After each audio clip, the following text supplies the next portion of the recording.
How to use SHEIN exchange instead of return. Because SHEIN does not offer a direct exchange feature, you have to do an exchange by getting a refund and immediately purchasing the new item.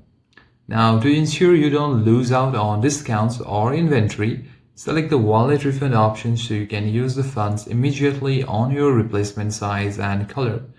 Now, if you want to use the exchange option instead of the return, you simply have to launch the application, so simply tap on the SHEIN app on your device. After you open the app application, simply head over to your profile by tapping on Me right over here. After that, simply tap on My Orders right over here.